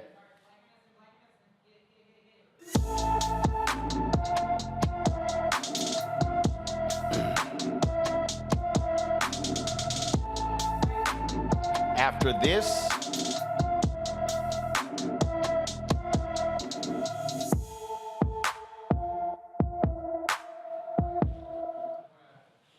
LaKey Herring was last seen in Philadelphia on January 29th. The 49-year-old is 5 feet 10 inches tall, weighs 175 pounds, with black hair and brown eyes. He was last seen wearing a gray T-shirt and black pants. Anyone with any information about LaKey Herring is urged to call the Philadelphia Police Department at 215-686-3353, 215-686-3353. 3 Michigan rap artists have not been seen or heard from since January 21st. Amani Kelly, Montoya Givens, and Dante Wicker were supposed to show up for a performance at a Detroit club, but the event was canceled. Armani, whose stage name is Marley Whoop, was first reported missing to Alscada police the next day when his mother found her empty car her son borrowed. Once word of Armani was missing, the families of Montoya and Dante filed missing person reports since they were all together. Detroit police commanders say it's alarming that the 3 men are missing together. Multiple Michigan agencies are investigating their disappearance. That is crazy, Michael. Yeah, it is, Roland. I've watched some local news coverage here, and I know one of the family members was saying that at least in the beginning, they felt that police weren't taking this seriously. We don't know what's happened. There's an article from the Detroit Free Press about this. I've seen some coverage from WXYZ Channel 7 here in Detroit. Don't really know what happened, why they're missing. Yeah, and again, for more than 10 days now. That is absolutely strange that all 3 are missing. Yeah, January 21st. Yep. Absolutely. So hopefully somebody with any information will come forward, and get some answers and bring some closure for the families. Indeed. Folks, in memoriam, folks, some sad news I got today. The former First Lady of Atlanta has died. Bunny Jackson Ransom, the wife of the late Atlanta Mayor Maynard Jackson, passed away this morning. In 1975, she founded First Class Inc., a company specializing in marketing, community affairs, communications, and public relations. She worked with many clients, including the National Conference of Black Mayors. She also managed the careers of several performing artists between 1978 and 1988, when she served as Chief Administrative Officer of a conglomerate company under the umbrella of Atlanta Artists. She was 82 years old. I often would see Bunny. We would get her press releases all the time as well. And so she was very well known in Atlanta and all across the country. And so certainly condolences go to her family. Again, Bunny Jackson Ransom passed away today at the age of 82 years old. Last point here, Erica. Erica, you seen Philip?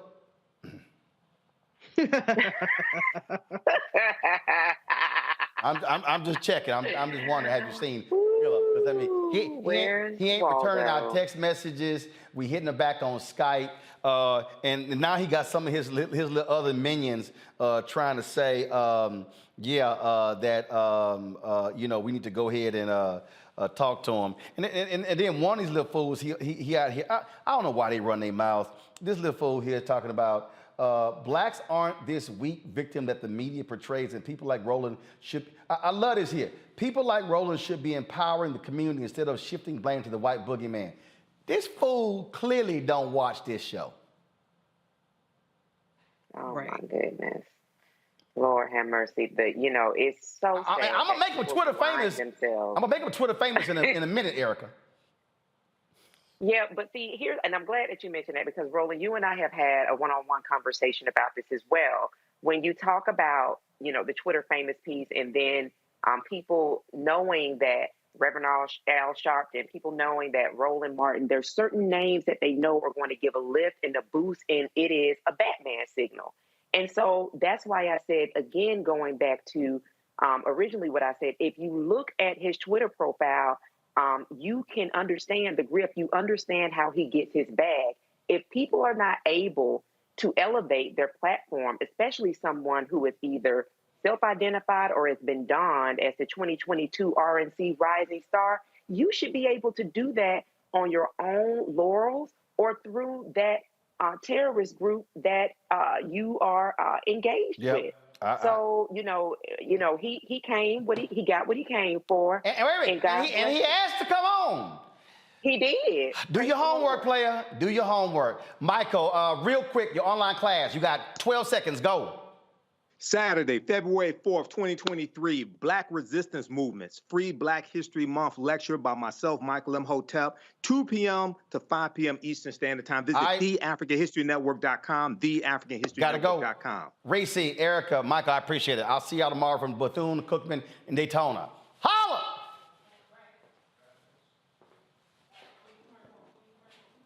Folks, Black Star Network is here. I'm real revolutionary right now. Support this man, Black Media. He makes sure that our stories are told. Thank you for being the voice of Black America, Roland. Stay black. I love y'all. All momentum we have now, we have to keep this going. The video looks phenomenal. See, this difference between Black Star Network and Black-owned media and something like CNN. You can't be Black-owned media and be scared. It's time to be smart. Bring your eyeballs home. You dig?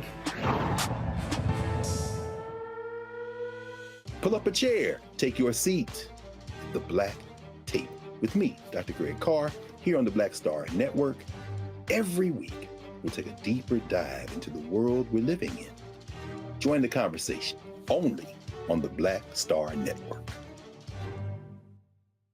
Hi, I'm Dr. Jackie Hood Martin, and I have a question for you. Ever feel as if your life is teetering and the weight and pressure of the world is consistently on your shoulders? Well, let me tell you, living a balanced life isn't easy. Join me each Tuesday on Black Star Network for a Balanced Life with Dr. Jackie.